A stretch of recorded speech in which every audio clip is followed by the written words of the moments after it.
उसके लिए ये थी कि जो कार्यकर्ता मेरे साथ बैठा था, जैसे सपोज आप ही मेरे साथ चले जाओ, कोई भी लड़का जो जिसकी जीवन की भी शुरुआत भी ना हुई हो, उस पर मुकदमा लिखा दिया जाएगा।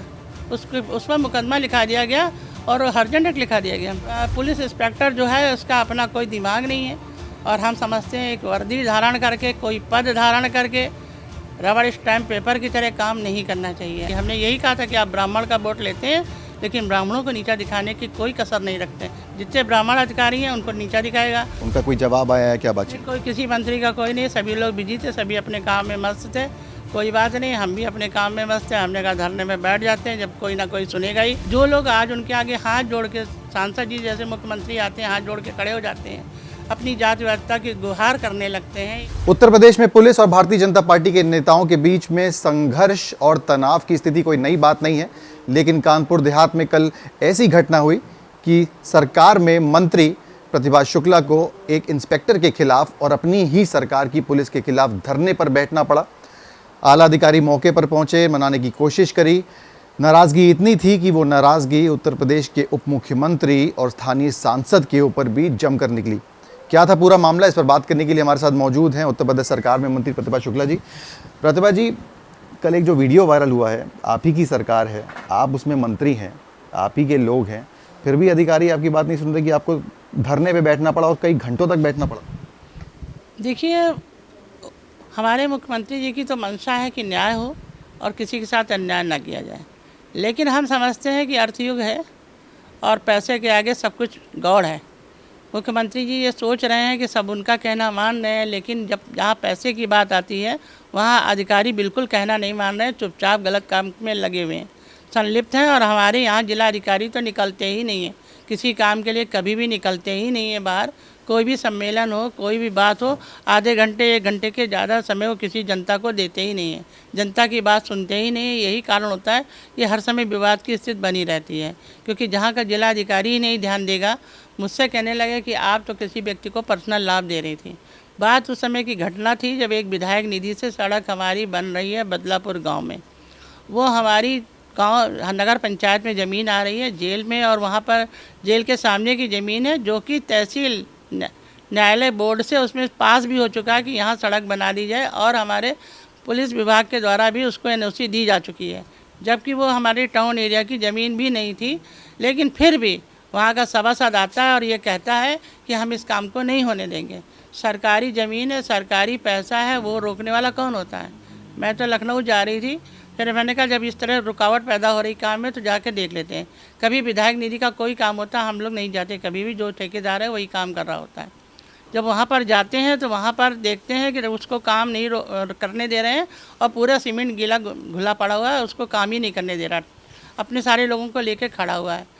तो हमने कहा ऐसा तुम क्यों कर रहे हो? कह रहे मैंने ये देखिए अपील डाली है और एसडीएम के यहाँ, और इस पर हम काम नहीं करने देंगे, आप एक पर्सनल लाभ दे रहे हैं किसी व्यक्ति को।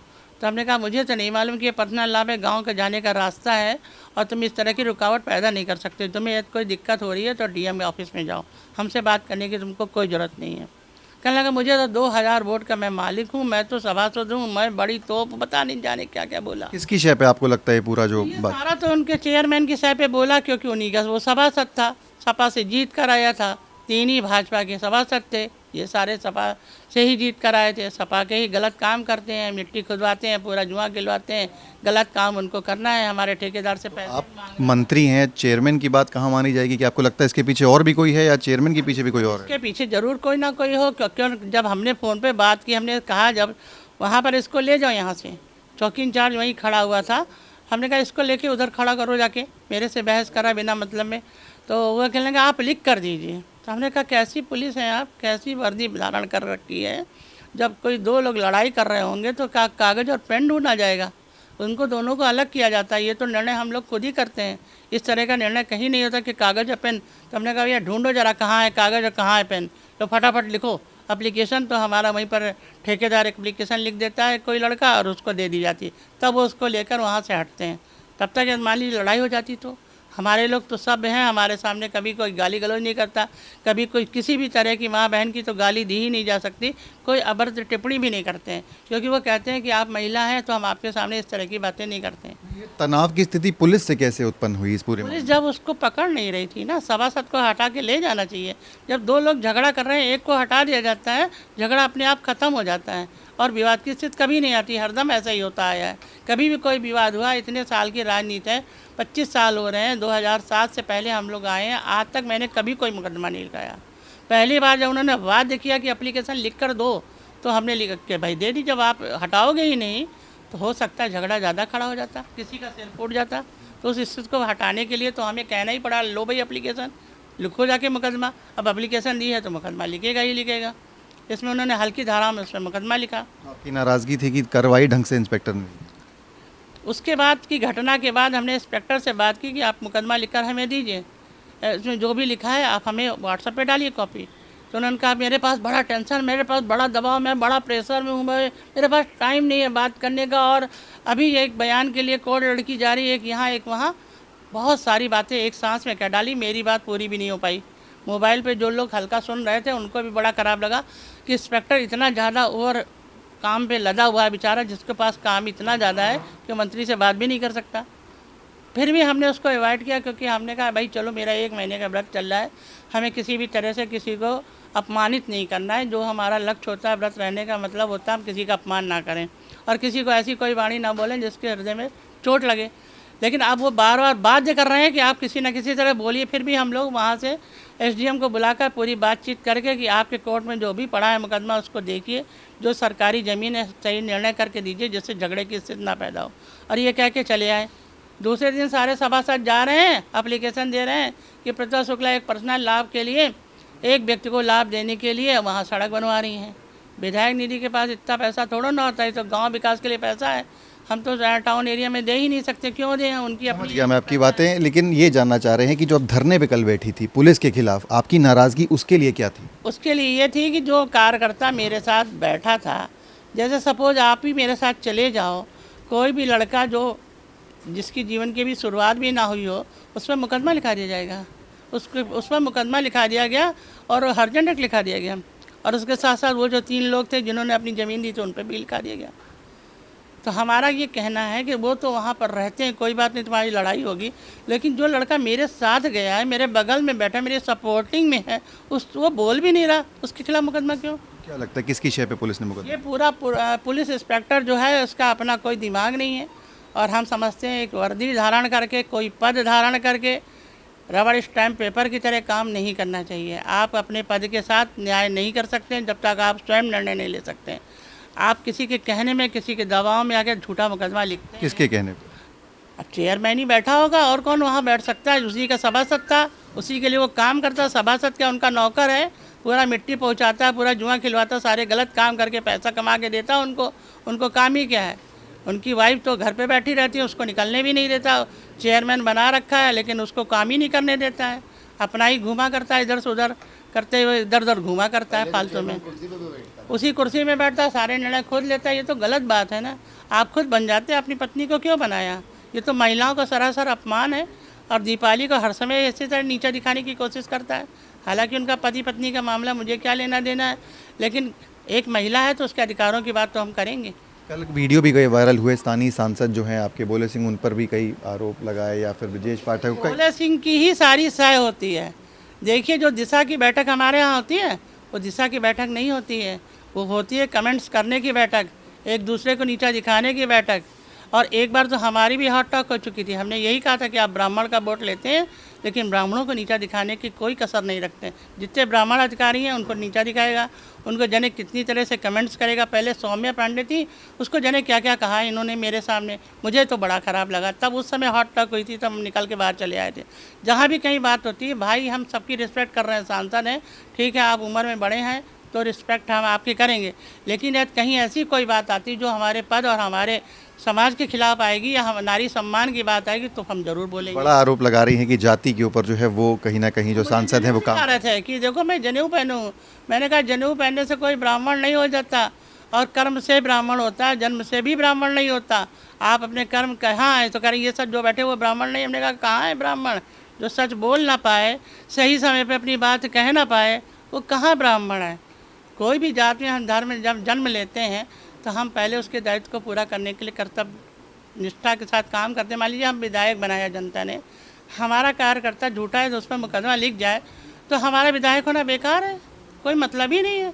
हम वही लोग तो हमें जिताते हैं, वही हमारी आन बान शान है, हमें उनके लिए तो काम करना ही पड़ेगा। बताइए कि ऐसे चुप नहीं रह सकते हैं। ऐसे कई मामले हुए हमने देखे बीते दिनों में कि आप कई बार आपको धरने पे बैठना पड़ा और लगातार आपकी जो अधिकारियों से है वो कहीं ना कहीं हॉट टॉक की वीडियो आती हैं या तमाम तरीके की वीडियो ऐसी आती रहती। क्या वजह है इसकी कि लगातार इस तरीके की जो खींचतान है वो अधिकारियों से हो रही है? देखिए, केवल कानपुर देहात में ही इस तरह की हॉट टॉक होती रहती है। उसका कारण ये है कि हमारी कार्यशैली दूसरी है। हम कभी भी झूठ बोलने की कोई कोशिश नहीं होती, किसी पे कोई इल्ज़ाम लगाने की कोशिश नहीं होती। सच बात पर हमारी बिल्कुल सत्यनिष्ठा रहती है और हम उसी पर अडिग रहते हैं। अब इसमें वो सोचें हम किसी की सिल्ला पोटी करें या चमचागिरी करें, ये अपने बस की बात नहीं है। हम किसी भी तरह का झूठ हमारे लिए बर्दाश्त के बाहर है। हालांकि वो आज की राजनीति में फिट नहीं बैठता। सभी लोग कहते हैं इतना सच भी नहीं बोलना चाहिए कि जिससे नुकसान हो जाए, लेकिन क्या करें, हमारी आदत बनी हुई है तो हम उसी सच के साथ रहते हैं। बदले में हमें कुछ चाहिए नहीं।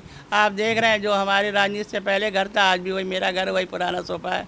हमने तो कोई चेंज नहीं किया, एक भी पैसा लेते नहीं राजनीति में किसी से। ऑनेस्टी के साथ चलते हैं। जो मेरी सैलरी है उसी पे काम करते हैं। हमने मुख्यमंत्री जी से कहा कि प्रतिदिन काम करने वाला आपका विधायक है, जो एक दिन की भी छुट्टी नहीं लेता। हर दिन हमें काम करना है। आपने बात करी कल धरना खत्म हो गया लेकिन इंस्पेक्टर पे तो कार्रवाई नहीं हुई। एक चौकी इंचार्ज को वो भी लाइन हाजिर किया गया है, वो भी जो है उस पर एक तरीके से गाज नहीं करी है। तो किस बेसिस पे आप लोगों ने धरना खत्म किया, क्या बातचीत हुई और क्या आश्वासन मिला? अब हमारे संजय प्रसाद जी ने कहा, मुख्यमंत्री जी गोरखपुर में थे, यहाँ थे नहीं, तो बड़ों के सम्मान करने के लिए संजय प्रसाद जी का कहना है, यानी मुख्यमंत्री जी तक ज़रूर बात गई होगी। तो तभी वो ये कह रहे ये छोटे लोग हैं, हम इन पर न्याय दिलाने की पूरी, इंस्पेक्टर यहाँ से हटेगा, आपको धरने पे बैठने की आवश्यकता नहीं है। और एसपी ने भी कहा, पुलिस अधीक्षक ने कहा कि मैं 100 में 200 बार कह रहा हूँ कि इंस्पेक्टर का लट जाएगा। अब 100 में 200 बार यदि कह रहा है, हम तो 100 में से 101 बार कहते हैं तो ज़रूर उसका अनुपालन करते हैं। तो हम भी वही शाम तक देख रहे हैं कि हटेगा कि नहीं हटेगा। शाम तक का इंतजार कर रहे हैं और अगर नहीं कार्रवाई होती है तो फिर क्या? बैठ जाएंगे, फिर धरने पे बैठ जाएंगे और तब तक हमारे सारे लोग भी बैठ जाएंगे। उसका कारण ये अन्याय हो रहा है। अन्याय को सहन करने वाला भी तो अपराधी होता है। यदि हम आज एक कार्यकर्ता के लिए अन्याय सहन करेंगे, किसी न किसी को तो पहल करनी ही पड़ेगी। कानपुर देहात में जो चल रहा है ये तो बहुत ही सरासर गलत है। बड़ी जो है आपने आरोप लगाए हैं। आपने उप मुख्यमंत्री जी को भी फ़ोन करने की कोशिश करी थी जब वो धरने पे आप नहीं बैठी थी, उसके पहले उनका कोई जवाब आया है? क्या बातचीत? कोई किसी मंत्री का कोई नहीं, सभी लोग बिजी थे, सभी अपने काम में मस्त थे। कोई बात नहीं, हम भी अपने काम में मस्त थे। हमने कहा धरने में बैठ जाते हैं, जब कोई ना कोई सुनेगा ही, कभी न कभी किसी पर बात पहुँचेगी। और हम समझते हैं सारे चैनल वालों का, मीडिया का बहुत आभार है कि उन्होंने आके सारी जगह बात फैला दी, जिससे सारी चीज़ चर्चा में आई। किसी व्यक्ति को न्याय दिलाने के लिए सभी को कहीं ना कहीं संघर्ष करना पड़ता है। जो पहल करनी थी, हमने तो एसपी और डीएम से कहा, हमने कहा आपकी तरह हम गुड्डन जी कह के पीछे नहीं घूम सकते, हमें तो संघर्ष करने के लिए सच की आवाज़ उठानी पड़ेगी। एक आखिरी सवाल, इस मुद्दे को कहीं ना कहीं मुख्यमंत्री के सामने आप उठाएंगे? जैसे आप बता रहे हैं कि देहात में इस तरीके की चीज़ें चल रही हैं, लगातार संघर्ष सामने आ रहा है, एक मंत्री हैं आपको लगता है कि इसका एंड क्या है? क्या मुख्यमंत्री जी से बात करेंगी तभी चीज़ें? मुख्यमंत्री जी को बताना बहुत ज़रूरी है। और एक जो उनके नीचे काम करने वाले जितने लोग होते हैं, उनका दायित्व बनता है कि अपने उच्चाधिकारी को सच बात से अवगत कराएं। कारण सच यदि नहीं पता चलेगा, या हो सकता है उनको पता भी हो गया हो, लेकिन सच बताना हमें बहुत ज़रूरी इसलिए है कि उनको सच बात पता होनी चाहिए कि उनके नीचे क्या चल रहा है।